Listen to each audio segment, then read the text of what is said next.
চলো আজকে আমি কী করেছি চিংড়ি বানার সেই রেসিপিটা তোমাদের সাথে শেয়ার করি। প্রথমেই দেখছি আমি ছোটো ছোটো কিউব কিউব আকারে এঁচড়গুলো কেটে নিয়েছি, জলে ভালো করে ধুয়ে ওটা প্রেশার কুকারে জল দিয়ে নুন আর হলুদ দিয়ে ভালো করে সেদ্ধ করে নেবো। সেজন্য প্রেশার কুকারে আমি এঁচড় দিয়েছি, জল দিয়েছি, মধ্যে দেবো একটু নুন আর একটু হলুদ দিয়ে এটা মুখ বন্ধ করে 4টে সিটি মেরে নিয়ে ফিরে আসছি। ওদিকে কড়াইতে তেল গরম করে ওতে ডুমো ডুমো করে কেটে রাখা আলুগুলো নুন আর হলুদ দিয়ে ভালোভাবে মিশিয়ে নিয়ে ঢাকনা চাপা দিয়ে ভালোভাবে ভেজে নেব। এটা ভাজা হতে থাক, ততক্ষণে চলো আমরা মশলাটা পেস্ট করে নিই। ততক্ষণে আমরা মিক্সার গ্রাইন্ডারে নেব 2টো কাঁচা লঙ্কা, রসুন, আদা, 2টো পেঁয়াজ, একটা টমেটো। তোমরা তোমাদের ইচ্ছা মতো লঙ্কাটা দিতে পারো, যেহেতু আমার ছোটো বাচ্চা আছে সে খাবে, সেজন্য আমি লঙ্কাটা অল্প পরিমাণ দিয়েছি। এটা পেস্ট করে নেব।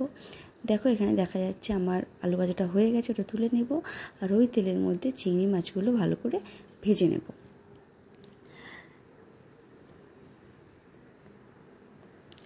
চিংড়ি মাছ ভেজে নেব, তারপরে চিংড়ি মাছগুলো তুলে সেই কড়াইতে তেল গরম করে দিয়ে দেবো তেজপাতা, গোটা গরম মশলা হালকা একটুখানি থেতো করে নিয়েছি সেটা দিয়ে দেবো কয়েকটা সাদা জিরে।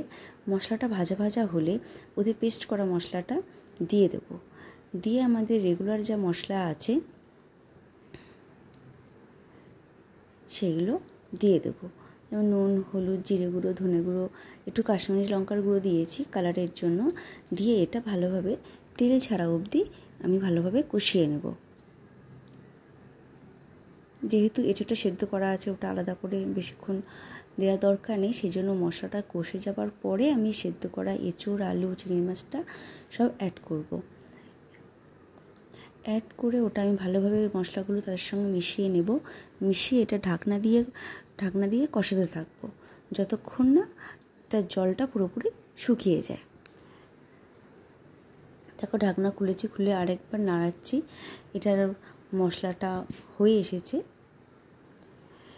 এবার আমি এর মধ্যে দিয়ে দেবো পরিমাণ মতন জল। তোমরা গরম জল ইউজ করতে পারো, আমার খুব তাড়াহুড়ো ছিল তখন রান্নাটা আমি করছিলাম, গরম জল করার টাইম পাইনি, তাই আমি এমনি নর্মাল জলই দিয়ে দিয়েছি। তোমরা গরম জল ইউজ করতেই পারো। দিয়ে আমি এটা ঢাকা দিয়ে এবার কিছুক্ষণ ফুটিয়ে নেব। দেখো ঢাকনা খুলে আবার একবার এটা ভালো করে আমি নাড়িয়ে চাড়িয়ে নিচ্ছি। এটা হয়ে এসেছে। এবার ওপরে দিয়ে দেবো গুঁড়ো গরম মশলা আর সামান্য পরিমাণ ঘি। সেটা ভালোভাবে মিশিয়ে নিলেই আমার এঁচোড় চিংড়ি একদম রেডি। এবার এটা আমি একটা গামলায় সার্ভ করেছি। আজকে ভিডিওটা কেমন লাগলো তোমরা অবশ্যই জানিও। লাইক, কমেন্ট, সাবস্ক্রাইব করতে ভুলো না। Thank you for watching.